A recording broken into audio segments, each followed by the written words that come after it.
Bonjour tout le monde. Bonjour. Asseyons-nous.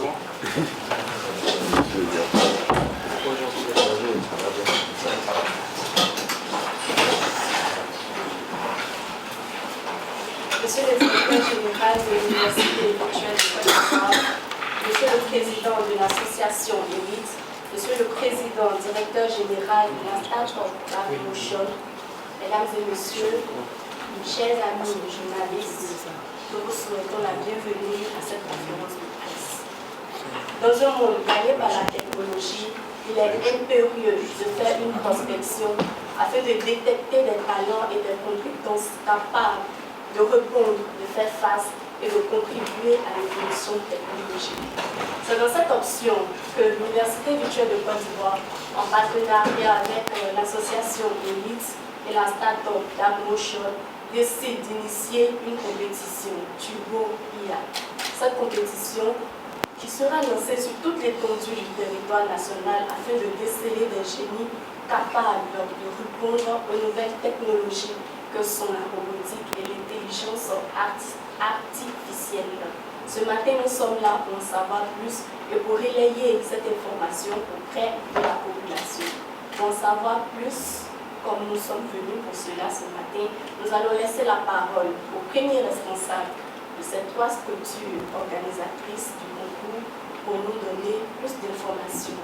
Et nous débutons avec le directeur général de l'Université virtuelle de Côte d'Ivoire qui va nous parler de cette initiative. Monsieur le directeur général, vous avez la parole. Merci à la maîtresse de cérémonie. Bonjour chers tous. Nous sommes très heureux ce matin de vous accueillir dans nos locaux pour aborder un sujet qui nous tient à cœur, qui tient à cœur, je dirais, toute la population, puisque c'est d'actualité. Mais je voudrais auparavant avoir le plaisir de ne pas oublier ce qui est un peu à la base de cette rencontre. Je pense que cette rencontre est d'abord le succès de la mission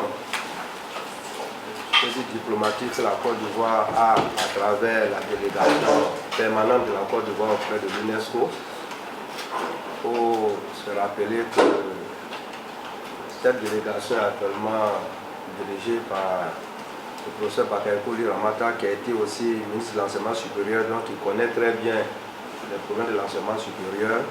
Donc c'est elle qui a, à travers la délégation, qui a facilité, n'est-ce pas, la mise en contact entre l'association Elite, la start-up Motion et nous. Et je crois que c'est à saluer parce que de plus en plus, c'est ce qu'on demande à nos diplomaties, d'être un peu des catalyseurs pour que partout où ils se trouvent, ils puissent permettre à des structures ou à des institutions de la Côte d'Ivoire de tisser aussi des relations pour avancer ensemble. Je voudrais en tout cas dire cela parce que ça peut passer inaperçu, mais il faut le souligner pour que cela soit aussi mis à leur compte et les encourager à continuer à faciliter ces mises en contact, faire en sorte que nos ambassades partout où elles se trouvent, qu'elles puissent en tout cas faciliter les mises en contact. Ceci dit, nous avons aussi été intéressés par cette mise en contact parce qu'il s'agissait d'aborder des questions qui sont maintenant d'actualité. L'IA, parce que tout le monde parle de l'IA, de l'intelligence artificielle, mais il faut savoir que dans le monde de l'informatique, c'est une branche de l'informatique qui est enseignée depuis belle lurette. Même nous-mêmes, lorsqu'on faisait encore nos classes à l'INSET, qui est l'ancêtre de l'INPHB, on avait des cours de IA. Mais en ce moment, l'IA se bornait un peu à des petites applications. On parlait dans ce temps de système expert. Mais comme toute science, elle évolue en fonction aussi d'autres innovations. Aujourd'hui, il y a Internet, il y a l'Internet des objets. Donc ça fait que les applications de l'intelligence artificielle sont montées beaucoup en puissance. Ce qui fait qu'on a l'impression, un coup, que l'IA débarque. Mais l'IA, c'est quelque chose qui existe depuis une cinquantaine d'années, qui était enseigné aussi dans les universités. Mais les applications restaient un peu dans les laboratoires. En ce moment, il n'y a pas aussi Internet. Mais depuis, il y a eu Internet, il y a eu beaucoup d'évolutions, il y a les réseaux, il y a surtout les objets connectés qui permettent maintenant à l'intelligence artificielle de mieux s'exprimer et d'impacter nos vies. Donc, qui dit intelligence artificielle, il faut des véhicules. Ces véhicules-là qui sont les robots. Donc, vous voyez qu'aujourd'hui, il s'agit de parler de l'intelligence artificielle et de la robotique. Voilà. L'intelligence, ce n'est que l'intelligence, mais comme l'être humain, il y a l'intelligence, mais il nous faut des bras, il nous faut des pieds, pour que notre intelligence nous permette d'être utile. Voilà. Donc, c'est le robot qui est le véhicule aujourd'hui de l'intelligence artificielle. C'est vrai quand on parle de robot, bon, on a regardé souvent beaucoup de films, on voit un peu le robot, mais le robot, ça peut être l'ordinateur, ça peut être le smartphone, en fait, tout équipement qui a un comportement intelligent. C'est ça le robot, en fait. Donc, nous voulons, à l'instar de ce qui se fait un peu dans le monde entier, nous voulons que la Côte d'Ivoire aussi puisse être à la table de négociation de l'intelligence artificielle. Et c'est en cela qu'avec cette mise en contact, nous avons vite perçu l'opportunité. Et c'est comme ça que nous avons décidé d'aller en partenariat avec Elite et Dark Motion pour conjuguer nos efforts et faire en sorte que le potentiel que nous avons dans notre pays, ce potentiel-là puisse s'exprimer. Parce que nous avons de l'intelligence aussi à travers nos jeunes étudiants, nos jeunes étudiants, n'est-ce pas, nos jeunes tout court.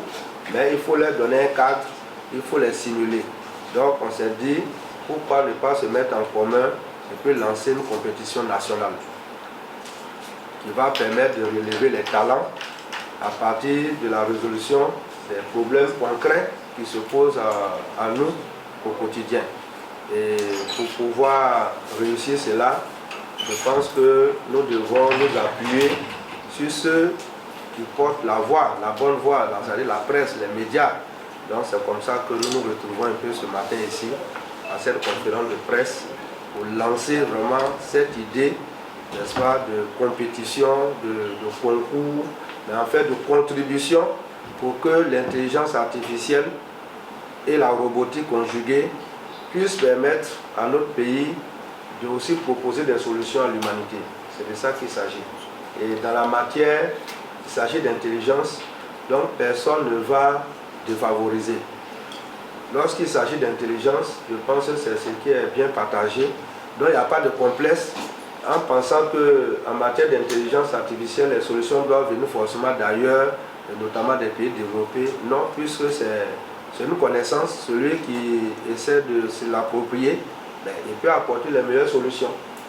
Il peut apporter les meilleures solutions. Donc vraiment nous sommes une fois de plus très heureux de vous accueillir tous ici pour vraiment présenter le projet, répondre aussi aux préoccupations des uns et des autres. Grand merci aussi aux médias qui nous accompagnent parce que nous on peut avoir ces idées, on a envie peut-être de contribuer, mais il faut savoir l'expliquer aussi à la population, à ceux qui vont compétir pour que les gens voient leur intérêt dans l'affaire. Et nous ne sommes pas très excellents en la matière. Donc nous comptons aussi sur nos amis des médias pour qu'ils puissent comprendre ce que nous voulons faire et qu'à leur tour, ils puissent en tout cas mettre ça dans la forme qu'il faut pour que la population comprenne que c'est notre intérêt à tous de développer l'intelligence artificielle à notre profit et non contre nous. Parce que l'enjeu est de taille. Si nous ne nous mettons pas à l'intelligence artificielle, ça va gérer notre vie mais pas à notre faveur. Toutes les solutions qui vont venir ne seront pas conçues par nous. Ça serait conçu par d'autres, mais ce n'est pas la même réalité. Donc c'est important que les Africains aussi maîtrisent la technologie pour appliquer cette technologie-là à la résolution de leurs propres problèmes. On a beaucoup de défis à relever au niveau de la santé, au niveau de l'éducation, au niveau de la sécurité, en tout cas à tous les niveaux. Et aujourd'hui, des possibilités existent, n'est-ce pas? Je dis des possibilités existent au niveau de l'IA pour contribuer à cela. On veut par exemple que les jeunes retournent à la terre, mais est-ce que c'est pour aller travailler, faire l'agriculture comme nos parents? Je ne pense pas. Mais si la technologie peut les aider à faire l'agriculture vraiment de manière plus confortable, l'agriculture va attirer en fait. Voilà. On a des exemples qui existent déjà. L'IA permet de surveiller les champs de riz par rapport aux oiseaux, ça rend le travail moins pénible. Ça permet d'automatiser l'arrosage du vivrier. Si ces choses-là se développent, vous allez voir que faire de l'agriculture ne sera plus une affaire de muscles, ça va devenir vraiment une affaire d'organisation et ça va nous permettre vraiment d'avancer. Bref, je ne suis pas le seul à parler aujourd'hui. C'est vrai, c'est nous qui accueillons l'événement, mais il faut dire que l'événement est beaucoup plus supporté par ceux qui m'entourent, c'est-à-dire vraiment Elite et Dark Motion qui sont des grands spécialistes de la chose. Nous, on contribue parce qu'on a aussi des formations en intelligence artificielle ici, des formations en Internet, des objets, etc. Donc nous conjuguons vraiment nos efforts, mais eux, c'est vraiment des industriels. Ils sont au quotidien dans la chose. Donc nous pensons qu'à trois, nous pourrons donner vraiment le meilleur à la population ivoirienne en matière de IA et de robotique. Je vous remercie.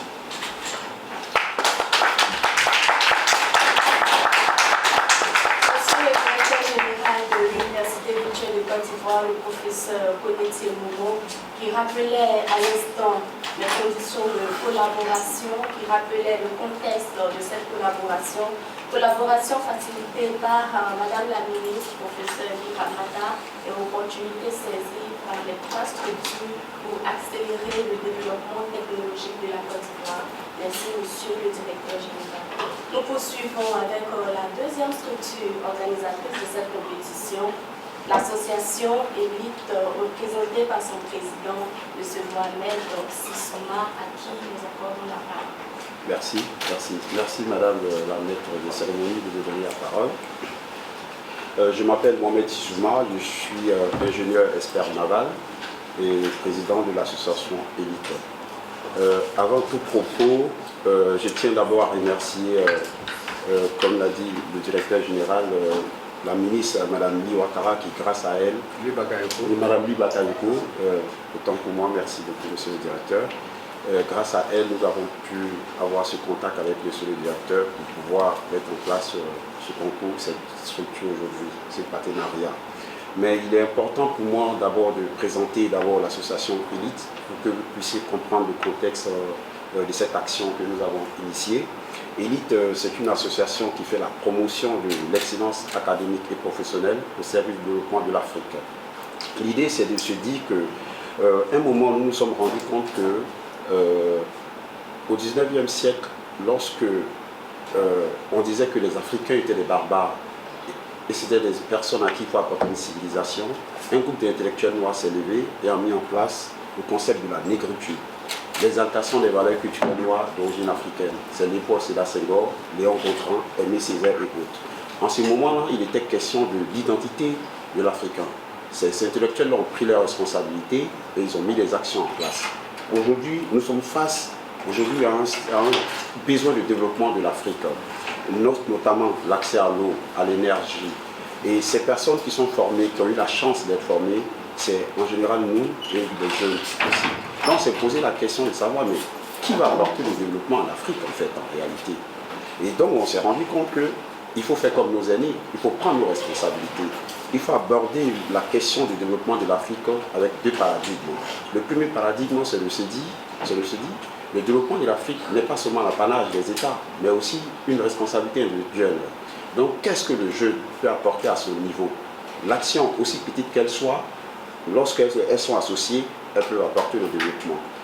Ça, c'est un premier paradigme. Le deuxième paradigme, on fait l'analogie avec le réchauffement climatique. Les gens se sont rendus compte que si chaque personne à son niveau fait quelque chose, on pourra atteindre le résultat. Donc, il faut que les jeunes Africains, nous aussi, on aborde la question du développement de notre continent sous ce angle-là. Se dit que l'État va faire sa part, mais il faut que nous aussi on fasse nos parts, c'est-à-dire être force de proposition au regard de ce que nous avons reçu comme formation, ce que nous avons reçu comme compétences et au regard de nos expériences que nous avons dans nos vies.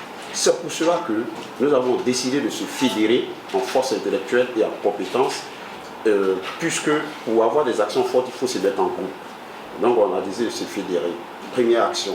Et comme nous sommes fédérés, étant donné que nos compétences sont disparates, on a décidé de créer des clubs au sein de l'association Elite. Donc aujourd'hui, nous avons 9 clubs au sein de l'association Elite. Je peux nommer le club numérique qui aujourd'hui lance cette action. Il y a le club politique, le club éducation.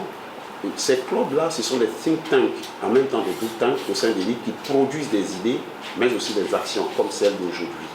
Et dans ce contexte-là, nous avons pensé à une action qui est très importante que l'on a appelée MANIA, les maisons du numérique et de l'intelligence artificielle. Donc nous nous sommes dit que nous allons mettre MANIA dans nos pays, notamment en Afrique subsaharienne. Et nous avons commencé par la Côte d'Ivoire. Donc, Elite, en collaboration avec l'Université virtuelle de Côte d'Ivoire, va mettre en place les maisons du numérique et de l'intelligence artificielle en Côte d'Ivoire. Voilà. Ces maisons, c'est quoi en réalité? Ces maisons sont axées sur quatre points. Le premier point, bon, d'abord déjà, ce sont des plateformes de e-learning en même temps des centres physiques. Ça, c'est un point à souligner. Et puis, deuxième point, l'objectif de MANIA, c'est quoi? D'abord, la formation, l'innovation, la veille et vulgarisation et l'émulation. L'émulation, c'est ça qui crée aujourd'hui l'action de Turbo IA, c'est-à-dire rechercher les compétences et les mettre en valeur et les faire ressortir. Donc voici aujourd'hui le contexte de l'action de Elite. Aujourd'hui, devant vous, je vous l'explique avec beaucoup d'émotion et beaucoup d'énergie parce que c'est la première action d'Elite en Afrique subsaharienne et c'est dans mon pays et je suis très fier. Je vous remercie pour votre écoute. Merci beaucoup. Merci beaucoup, M. Mohamed Sissouma, président de l'association Elite. Il vient tout à l'heure de nous présenter le projet MANIA.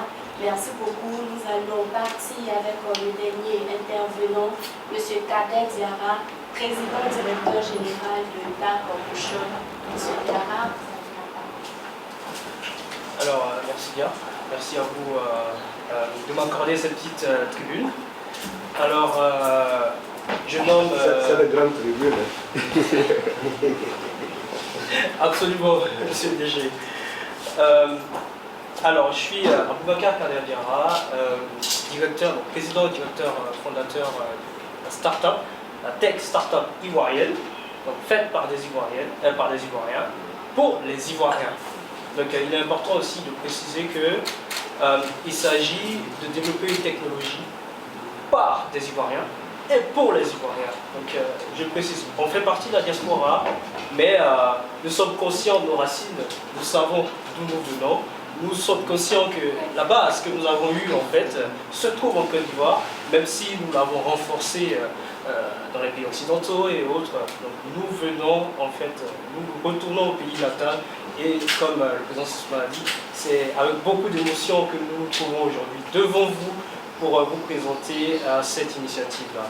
Tout d'abord, je tiens à remercier Madame Ramatani, parce que tout est parti d'elle, et bien sûr Monsieur le DG pour avoir accepté cette collaboration, pour avoir facilité en fait cette initiative, et bien sûr mon frère Mohamed Sissouma, c'est avec qui l'idée a été pensée. Donc, nous avons proposé, chez Dark Motion, nous avons proposé l'idée à Elite qui a aussi mis en place les jalons, donc, les points stratégiques pour qu'on en soit là. Donc vraiment, je vous remercie sincèrement.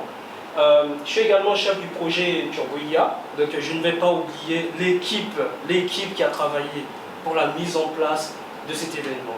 Donc nous sommes trois là, mais n'oublions pas que nous avons des gens qui nous ont soutenus, des gens qui ont travaillé, et de tous les côtés, que ce soit du côté de la tech startup Dark Motion, ou de l'association Elite, et de l'UVCI aussi, vous avez certains collaborateurs qui nous ont vraiment accompagnés, et donc je tiens sincèrement à les remercier pour ça. Et nous avons aussi des amis, des proches qui sont là, donc qui nous regardent, qui nous ont soutenus moralement par leurs mots, et même par leur bénédiction. Donc je tiens à remercier vraiment tous ceux qui ont fait cet événement aujourd'hui une réalité.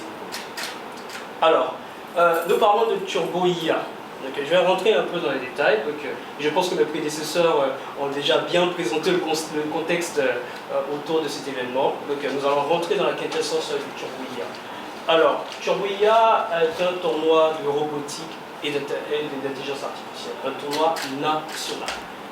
Alors, ce tournoi a pour but de faire de la Côte d'Ivoire un hub technologique, un bassin technologique, une plaque tournante technologique dans la sous-région. En ce qui concerne toutes les technologies innovatrices, on passe de révolutionner notre siècle et même le prochain siècle. Et l'intelligence artificielle et la robotique ne dérogent pas à la règle.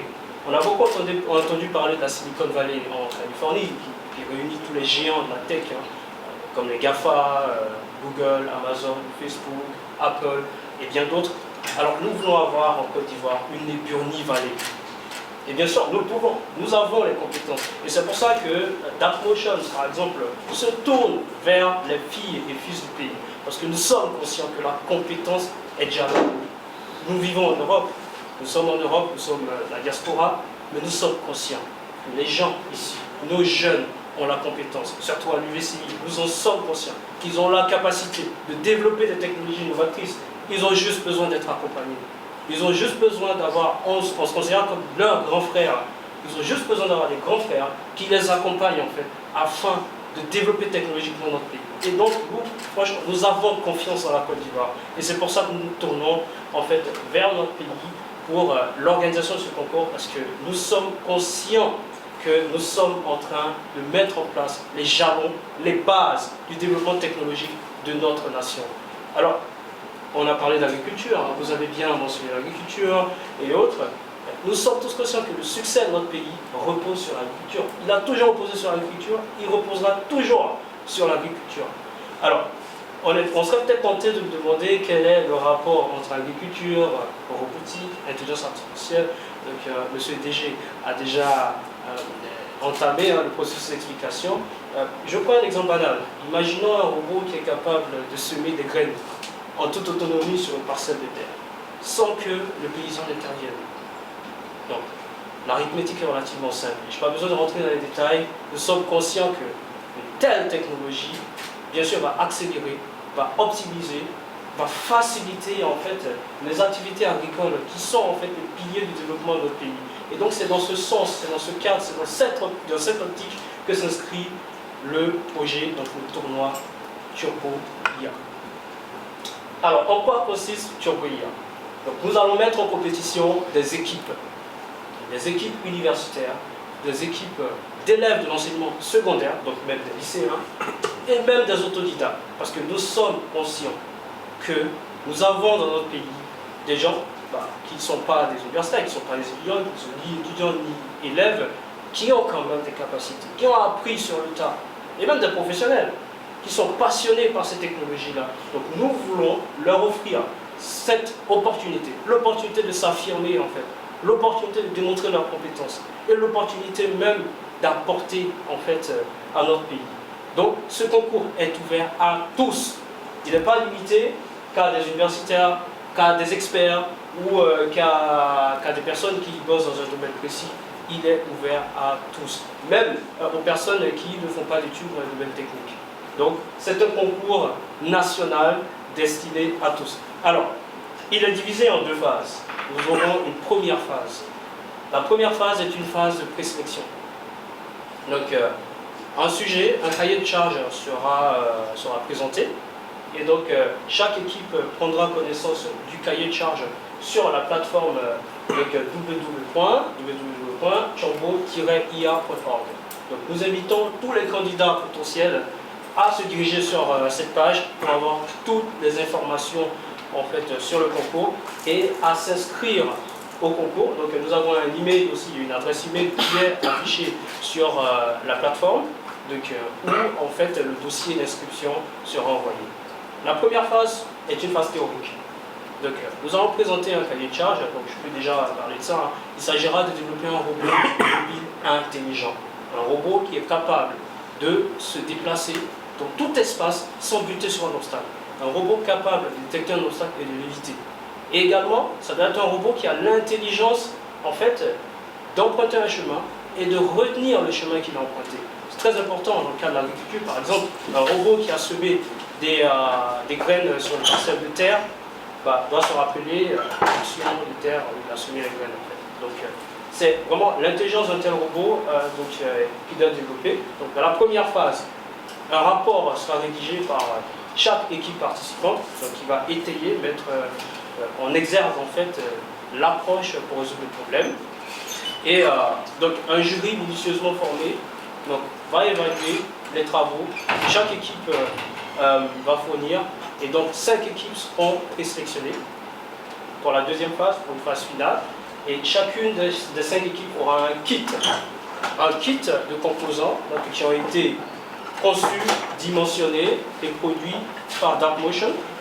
Et donc, les kits seront assemblés donc, par chaque équipe participante et programmés. Donc, le logiciel sera développé par les équipes participantes en fait. Donc, ce logiciel-là va insuffler l'intelligence au robot. Et donc, voilà, après ça, des livrables seront livrés et lors d'une cérémonie d'exhibition, nous allons évaluer les résultats. Voilà, donc, pour ceux qui ont besoin d'informations, la plateforme est là.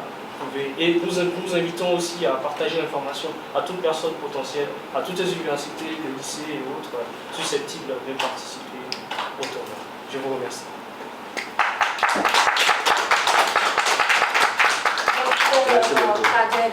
Merci beaucoup. Il vient de nous présenter toute la compétition, les différentes phases, les critères. Merci à l'Université virtuelle de Côte d'Ivoire, merci à l'association Elite. Ils se sont exprimés, chers journalistes. Nous allons à présent planter le décor des échanges. La parole est à vous pour des questions, des préoccupations.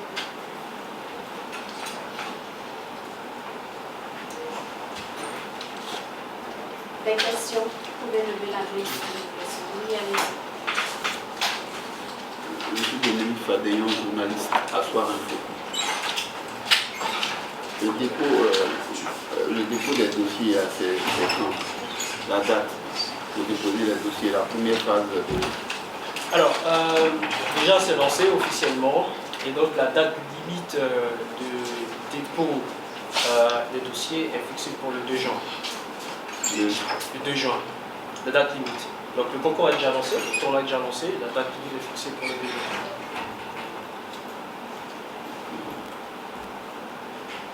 Autre question? Vous avez fini? À la fin des présélections, c'est quand? Je veux dire, quand est-ce que les 5 équipes là seront connues? Alors c'est prévu pour le 2 juillet. Voilà. Donc nous aurons après, après que les livrables soient déposés, donc le jury va évaluer les différents rapports que chaque équipe va fournir. Et donc, il y aura une phase d'évaluation et les résultats seront communiqués au jury.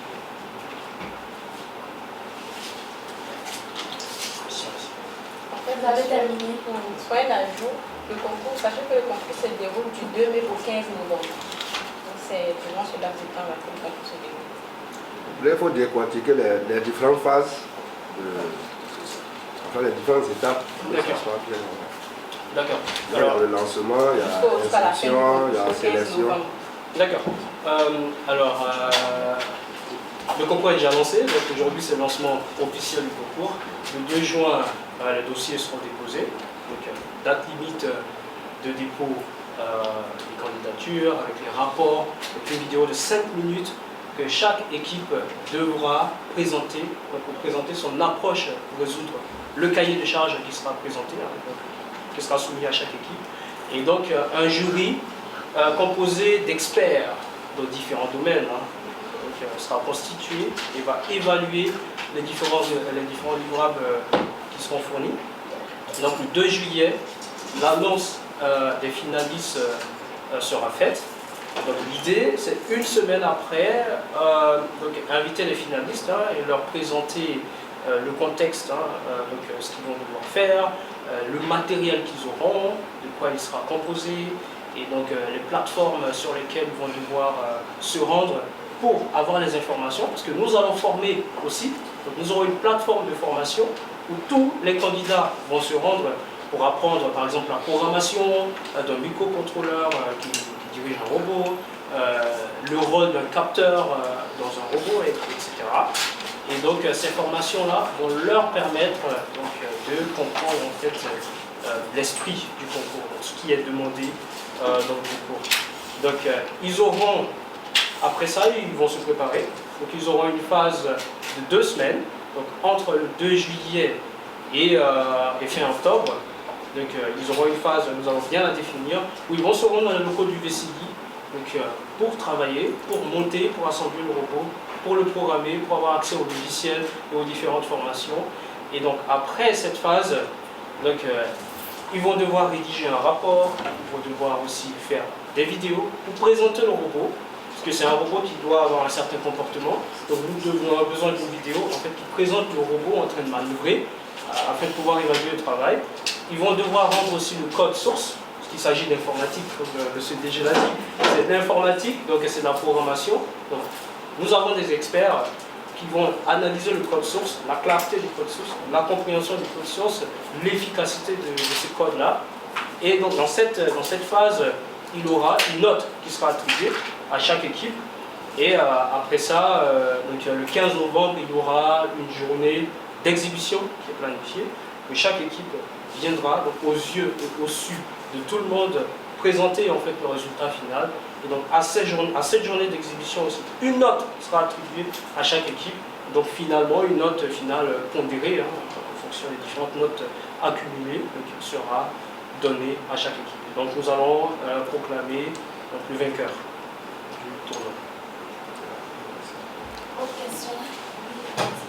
Monsieur, je suis Julien Kofi, journaliste à l'ESSOR. Alors, au cours de ce concours, qu'est-ce que les participants attendent vraiment de ce concours? Après avoir participé, ou du moins lorsqu'ils vont prendre part à ce concours, qu'est-ce que vous voulez qu'ils retiennent de ce concours? Alors, dans un premier temps, nous aimerions bien qu'ils retiennent que c'est pas sorcier. C'est pas sorcier. Alors, ils peuvent y aller. Développer un robot, c'est pas sorcier. Ils peuvent y aller. Et il faut qu'ils retiennent aussi qu'ils ont le potentiel et que le pays a besoin d'eux. Et derrière, nous allons les accompagner également. Donc, ça ne peut pas s'arrêter là. Nous allons les accompagner dans un processus de développement, d'amélioration en fait, de ce qui sera développé. Okay. Je voudrais ajouter aussi que l'objectif de cette compétition ou de ce mouvement que nous lançons, c'est d'arriver à démystifier l'IA en fait. Exactement. Parce que si nous voulons que l'IA soit utile, il ne faut pas que l'IA soit vue comme une affaire d'informaticien ou de mathématicien. Il faut que le littéraire puisse savoir qu'il peut faire de l'IA en fait. L'IA c'est un concept et c'est ce concept-là, tout le monde, c'est de l'intelligence. Vous voyez, il y a de l'intelligence en tout. Imaginons qu'on dise que ceux qui sont intelligents, c'est ceux qui sont informaticiens. On ne va pas être d'accord. Donc l'intelligence, c'est certes artificiel, mais c'est de l'intelligence. Donc il faut arriver à démystifier ce concept pour que chacun voit qu'il peut contribuer à façonner l'intelligence artificielle. On peut être dans l'art, on peut être dans la littérature, on peut être dans la mécanique. Voilà. Mais si on ne fait pas attention, lorsqu'on parle de robots, bon, tout de suite on voit un peu ceux qui sont dans la technologie. Mais le robot a plusieurs usages. Donc vraiment, je pense que c'est ce que nous recherchons, que ça soit quelque chose qui se vulgarise et que chacun, quel que soit son profil, puisse apporter quelque chose à l'IA. Exactement. Je voulais ajouter quelque chose pour contextualiser, comme j'ai dit au départ. Turbo IA est une activité de MANIA, de Maison du numérique et de l'intelligence artificielle. L'objectif général de MANIA, comme le directeur vient de dire, c'est de démocratiser le numérique avec un accent particulier sur l'intelligence artificielle. Donc l'idée pour nous, en fait, c'est de créer ça, c'est de créer susciter l'intérêt vers l'intelligence artificielle, démocratiser, rendre accessible à tous, et puis aussi apporter ce petit lien-là, c'est-à-dire c'est de se dire aujourd'hui que, de dire à l'ingénieur qui va participer au concours, et même démocratiser, de lui dire que tu es ingénieur tout simplement parce que tu dois réfléchir, trouver les problématiques, trouver les solutions aux problématiques de ta société. C'est ça un ingénieur. Un ingénieur, c'est celui qui observe sa société, il regarde et il facilite les activités. Il trouve des solutions pour améliorer les problématiques dans une société. Donc c'est de susciter, c'est d'apporter ce paradigme aussi à l'ingénieur, mais en facilitant avec ce genre de concours et en les accompagnant dans ce sens. Voilà, c'était important que j'apporte cette précision sur cet objectif-là. Très important. Et je précise aussi que la tech startup DarkMotion, qui est ivoirienne, va développer des produits d'intelligence artificielle. Donc derrière, l'idée aussi, c'est en fait d'accompagner l'éducation de jeunes à travers ces produits-là. J'aimerais reposer ta question autrement. Parce que dans les développements qui ont été donnés, on a parlé de code source qui va être expertisé. Donc on pourrait se demander, quelqu'un qui est, je sais pas, en lettres modernes, dans une de nos universités, est-ce qu'il peut participer à cette compétition? On aura envie de dire non, mais c'est une affaire de programmation, du code. Toi, est-ce que tu sais écrire un code? Donc, la réponse est de non. Il s'agit de résoudre des problèmes. Maintenant, les outils peuvent être la programmation, mais toi, tu peux concevoir. Tu peux être un littéraire, toi, tu peux concevoir. Et dans ton projet, maintenant, tu as des gens qui vont peut-être venir écrire la partie du code. Exactement. Vous voyez, donc c'est ce qu'il faut voir. Ce n'est pas une affaire forcément de ceux qui savent coder. Le code, c'est un outil. Mais quelqu'un peut imaginer un processus pour résoudre un problème. Et il sait que quelqu'un doit venir écrire un programme à un niveau donné. Donc c'est comme ça que chacun participe. Il ne s'agit pas que tout le monde soit forcément codeur, mais que chacun, c'est de l'intelligence. Voilà, vous voyez, quand pour résoudre un problème, on peut avoir l'intelligence de résoudre ce problème sans forcément être spécialiste dans tous les maillons qu'on va utiliser pour résoudre le problème. Je veux construire une maison, je peux imaginer ma maison, mais je ne dois pas être forcément maçon. Je sais qu'à un moment donné, j'aurais besoin d'un maçon, j'aurais besoin d'un menuisier, mais la manière d'organiser là, c'est possible à tout un chacun.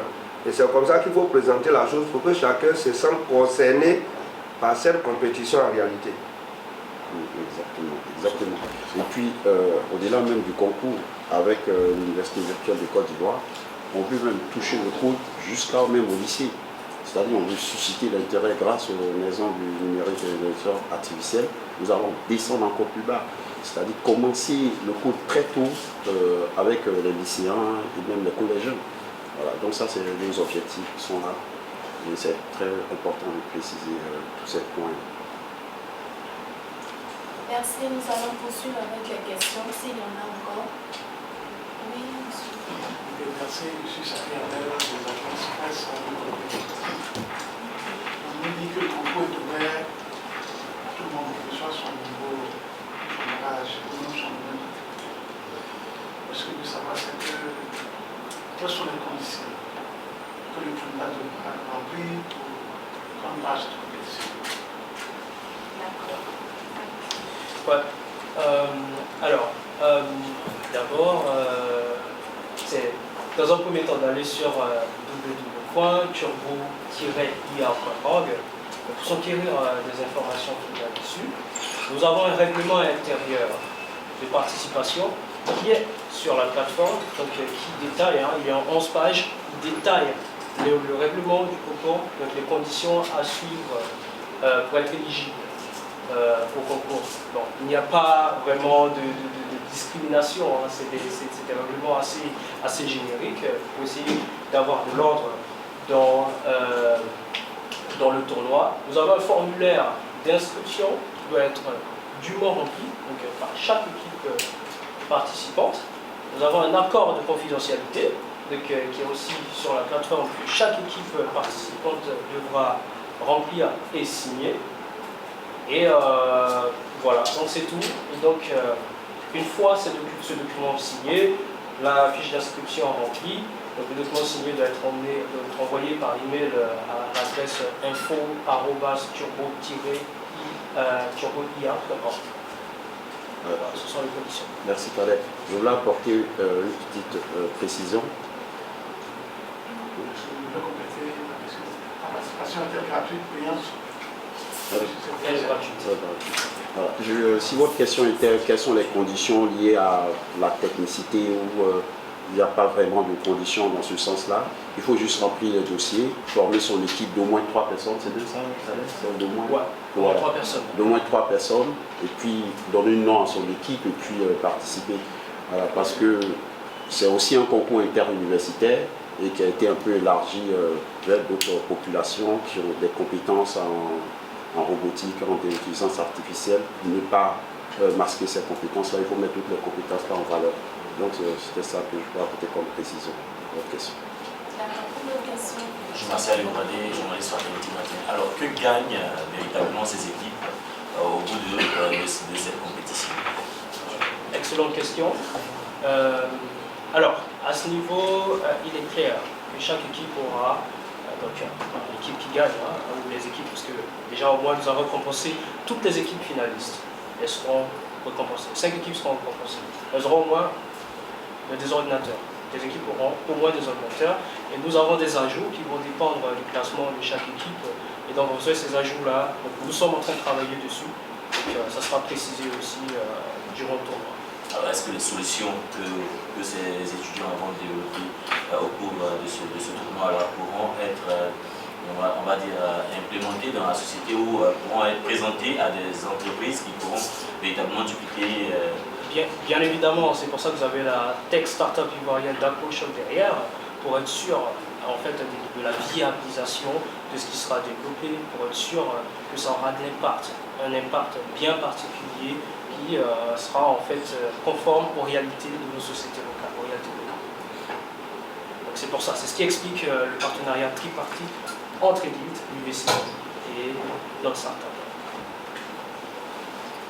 Bonjour à tous, Cyprien Kwasi pour Abidjan.net. Alors comme vous le disiez tout à l'heure, à l'origine c'était ouvert pour des universitaires, je vais parler des jeunes étudiants, aujourd'hui ça a été élargi à tout le monde, mais c'est certes une compétition. Et dans le domaine de la robotique, il y a des gens qui sont plus outillés que les plus jeunes. Par exemple, l'étudiant en première année qui a du talent, de l'UVCI dessus, qui a du talent en robotique, il est là, il peut participer au concours. On a aussi le jeune Ivoirien qui a fabriqué le robot en matière d'agriculture. S'il voit le concours, s'il veut aussi participer, est-ce que déjà l'étudiant en première année de l'UVCI n'est pas déjà disqualifié? Parce que l'autre, il est expérimenté, il s'y connaît très bien, il a même des robots déjà qui marchent dans le domaine de l'agriculture en Côte d'Ivoire. Est-ce que, par contre, sur cette base, déjà, les dés ne sont pas pipés? Tu veux répondre? Moi, je vais répondre. Okay. Quand tu parles de robotique, je ne vais pas trop parler, mais le concours, c'est d'abord l'intelligence artificielle. Comme je l'ai dit, le robot n'est qu'un support. Mais est-ce que la société même accepte qu'on dise que quelqu'un est plus intelligent que l'autre? Voilà. C'est-à-dire l'intelligence, c'est ce qui est bien réparti. Donc, il faut revenir au fait qu'il s'agit de l'intelligence. C'est-à-dire, avec le temps, comme le mouvement a changé. Sinon, ce qu'on recherche, ce que l'informatique recherche, c'est d'arriver à faire quelque chose qui va être comme l'être humain en fait. Comme l'être humain est intelligent, au niveau de la machine en fait, cette intelligence-là, si on dit intelligence simplement, il va y avoir confusion. On va dire que ça, c'est une intelligence fabriquée. Mais une intelligence fabriquée à partir de l'intelligence humaine en réalité. Donc, c'est pourquoi dans la compétition, vous voyez, on exige qu'il y ait au moins 3 personnes. Parce que quelqu'un peut être, je peux dire un artiste, il ne sait pas coder, lui ne connaît pas comment on programme un robot, mais lui, il sait quelle est la bonne application, parce que c'est ça, c'est-à-dire comment développer, quel problème il faut résoudre pour que la société avance. Parce que tout ça, il s'agit en fait de développement, ce n'est pas un amusement pour aller fabriquer des petits robots comme ça. Le problème qu'on veut résoudre, ça a été dit au départ, il s'agit pour l'Afrique de se développer. Ces technologies doivent être raccourcies pour nous. Ouais, les différentes révolutions, on n'était même pas bien réveillés encore. Mais le numérique, vraiment l'Afrique doit être à la table de négociation. Parce que le numérique commence au moment où nous on est là. Les autres révolutions, au moment où on découvre, les gens ont des siècles. Mais le numérique vient nous trouver au même moment que les pays dits développés. Donc on a un rôle à jouer. Et c'est à ce niveau-là qu'il faut bien expliquer la chose. Parce que s'il y a un dérapage, l'affaire va devenir une affaire d'informaticiens. Or, ce n'est pas ce qu'on veut. Exactement. On a des journalistes dans la salle ici.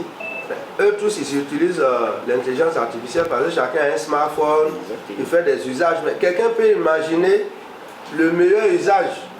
Là, quand lui il a ça, c'est ça le projet en fait. Maintenant, pour mettre en œuvre, lui peut trouver dans son équipe, dans l'équipe on peut avoir un programmeur, un ceci, cela. Mais vous allez voir que le moteur de la chose, c'est quelqu'un d'abord qui lui a réfléchi à comment résoudre un problème. Exactement. Et ça, c'est pas facile à faire ressortir. C'est pourquoi on compte vraiment sur vous pour comprendre l'enjeu de ce qu'on veut faire. Il s'agit d'intelligence. L'intelligence, c'est pas le fait de programmer, c'est pas le fait de fabriquer un robot. C'est comment résoudre un problème. Or ça, c'est pas donné. Tout le monde peut faire ça. Vous voyez même qu'on descend au lycée. Parce que le lycéen peut voir mieux un problème que son professeur. Exactement. Exactement. Voilà. Et c'est ça qui va nous sauver. Parce que tel qu'on a réfléchi jusqu'à présent, on s'enfermait nous-mêmes dans des manières de faire. Et cette manière-là, on reproduit. Il n'y a pas de l'innovation, il n'y a pas de l'invention. Parce qu'on t'empêche, le système t'empêche même de réfléchir. Parce que déjà on te dit que tu n'es pas capable, ou même toi tu es trop petit, c'est le professeur qui doit trouver la solution. Et la solution ne vient pas aussi. Mais c'est une première expérience. On verra à la fin de cette compétition. Peut-être qu'on n'a pas raison, mais je suis convaincu qu'il faut faire les choses un peu autrement. Il faut faire en sorte que celui qui n'est pas informaticien vienne dans ce type de concours. Ça peut donner quelque chose de bon pour nous. Donc ça, vraiment, j'insiste un peu là-dessus. C'est vrai, au finish, on va avoir un robot. Au finish. Mais le robot là, c'est quelqu'un peut-être qui imagine quelque chose d'abord, et puis ça devient le robot après. C'est cette personne-là qu'on veut détecter parmi nous. Ceux qui ont la facilité de concevoir, vous voyez, face à des difficultés qu'on a, de concevoir quelque chose. Et puis maintenant, on les accompagne. Voilà. Il faut les accompagner, bien sûr. Si on les laisse seuls, ils ne pourront jamais aussi arriver. Voilà. Donc c'est pourquoi il faut ce réseau-là. Et l'entreprise est là aussi, veille au grain, pour que lorsqu'on sent, parce que l'entreprise a les outils, mais ils n'ont pas le feeling ou bien l'inspiration, n'ont pas. Donc c'est cette compétition qui va envoyer l'inspiration et eux seront derrière pour pousser. Donc c'est vraiment comme ça qu'il faut voir la chose. Exactement, exactement. Voilà. Merci, je suis Gabriel Stéphane, étudiant master, responsable de communauté. En fait, je voulais poser 3 questions. Déjà, c'est de demander, est-ce que durant le concours, les participants auront un coaching pour réaliser leur projet? C'est-à-dire, puisque je l'ai déjà dit que tout le monde peut y participer, même si ce n'est pas programmeur ou informaticien. Et puis la deuxième question, c'est de savoir, durant aussi la compétition, est-ce qu'on aura à notre disposition des matériels, des équipements qui vont nous aider aussi à réaliser ce projet-là? Et la dernière question, c'est quand est-ce que commence la compétition? Très bien. Donc je vais encore à la question. Alors, formation, oui. Formation, oui.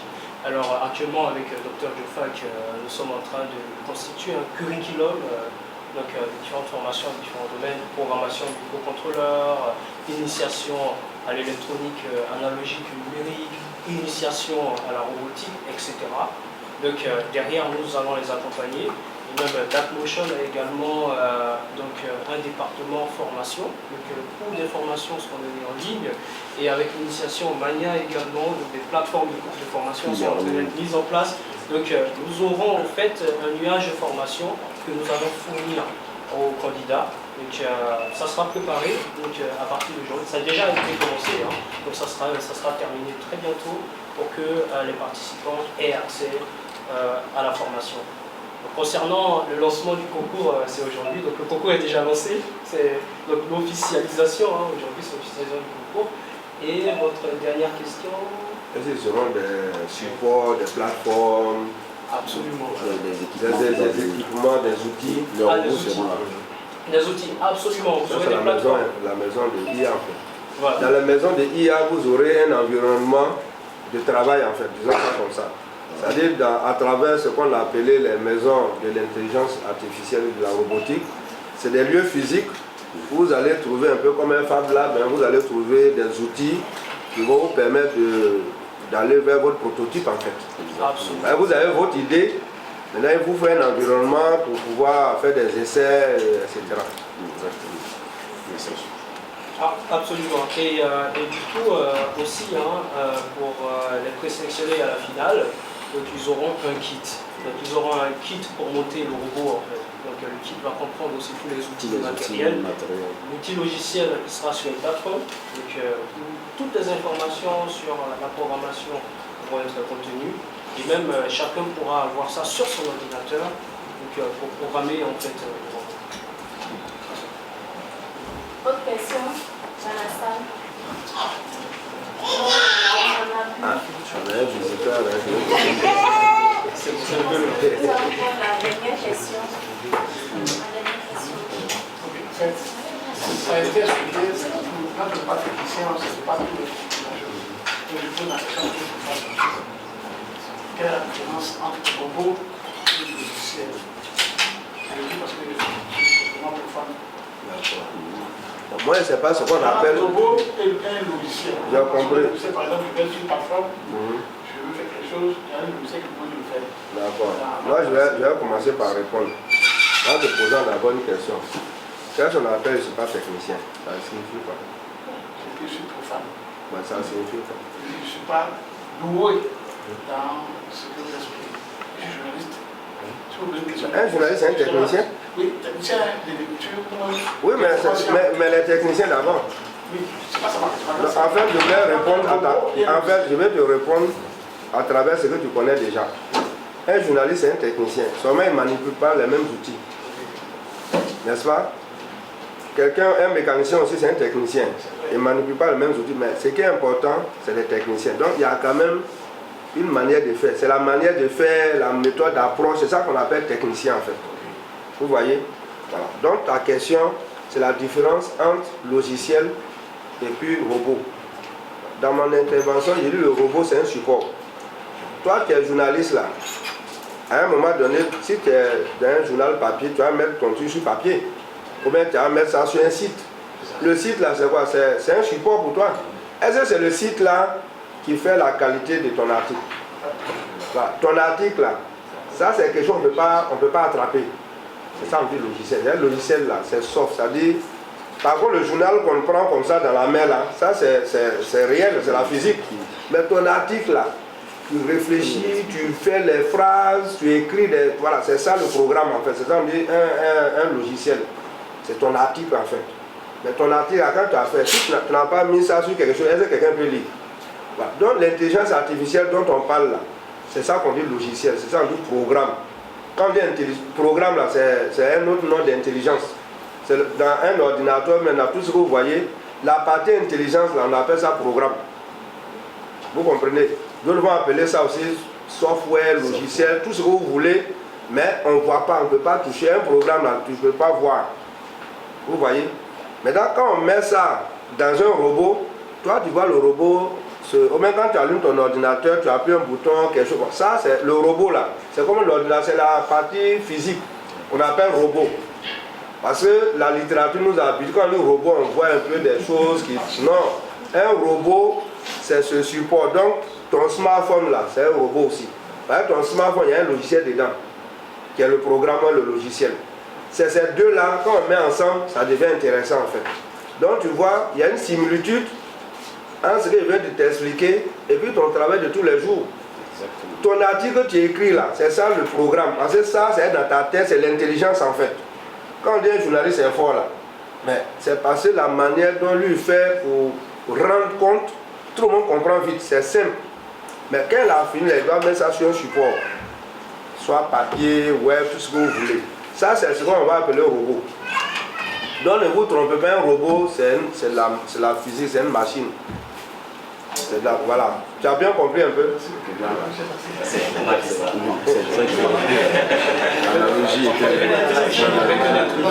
C'est ça la pédagogie. Il faut passer par les gens pour laisser pour leur expliquer. Le robot, c'est l'homme. L'être humain, le corps, l'âme. C'est ça la pédagogie.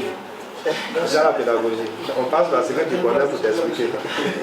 Là, tu te rends compte que tu connaissais déjà, mais tu ne savais pas. Voilà. Si vous venez de parler, c'est vous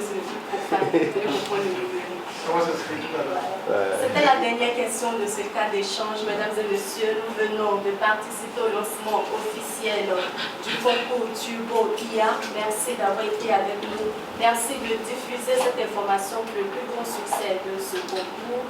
Merci à l'Université virtuelle de Côte d'Ivoire. Merci à la start-up d'Apmotion. Merci à l'association Elite. Merci à vous, chers journalistes. Merci. On se dit à très bientôt à la finale sûrement du concours. Qui sait, peut-être que l'un de vous sera notre vainqueur. Voilà, pour terminer, vous allez inviter nos responsables à une photo de famille et puis ouvrir un cadre d'interview pour les journalistes qui vous voulez. Merci. Merci de venir. Merci beaucoup. Donc nous venons de lancer une compétition nationale qui va impliquer de manière générale nos jeunes étudiants, nos jeunes tout court, pour pouvoir, à travers cette compétition, nous proposer des solutions innovantes qui vont nous permettre d'accélérer nos développements, que ce soit dans les domaines de la santé, le domaine de l'agriculture, le domaine de l'éducation, et ainsi de suite. Donc c'est un événementiel très important à laquelle nous venons vraiment de participer. Okay. Vous avez à vos côtés, on va dire, les initiateurs de ce concours.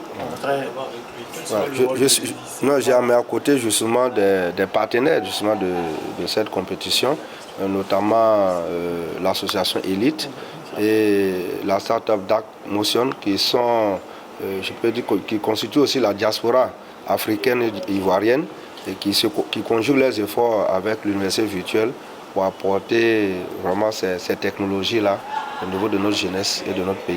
Et pourquoi le choix de l'UVCI, alors que nous avons beaucoup d'écoles, beaucoup d'universités en Côte d'Ivoire, et c'est ici qu'on choisit pour faire ce lancement. Ensuite, quel sera l'apport de cette institution? Oui, on pourrait prendre toute institution, mais si vous vous rappelez bien, une université virtuelle, l'ADN c'est le numérique.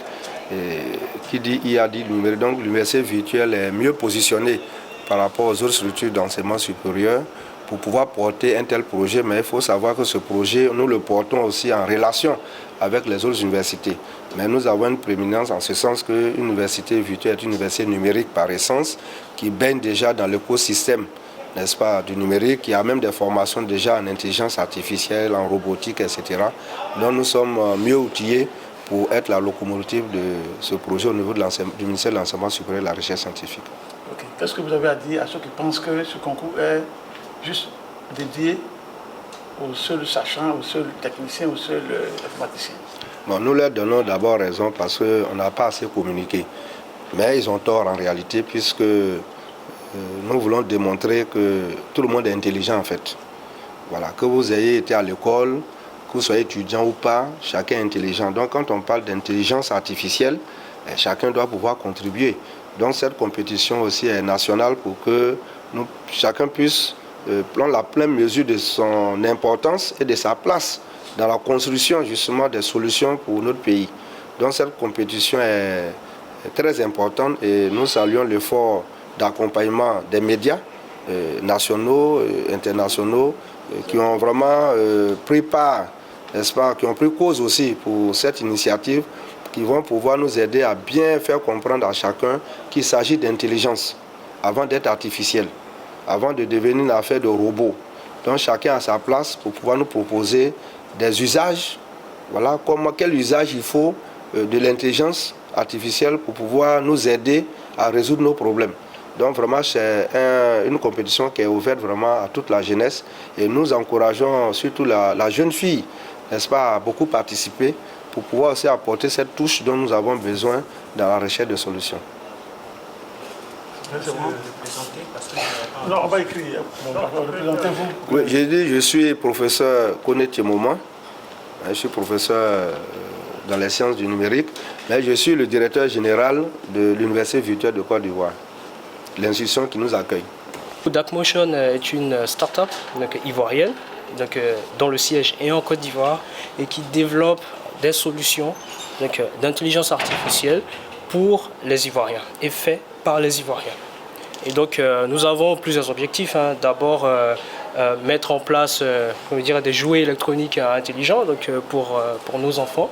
Donc ces jouets-là qui vont avoir en fait des capacités d'intelligence artificielle, histoire de les accompagner lors de leur développement intellectuel et de faire en sorte qu'ils puissent s'approprier cette technologie-là, cette fois, dès le bas âge. Donc c'est un nouveau concept d'éducation qui est assez démocratisé, histoire de penser hors de la boîte afin d'éduquer notre jeunesse qui est elle-même le socle de tout développement technologique. Et si nous voulons cette fois ne pas rater le train du numérique, on a besoin de commencer par nos enfants, par notre jeunesse et ce très tôt, dès le bas âge.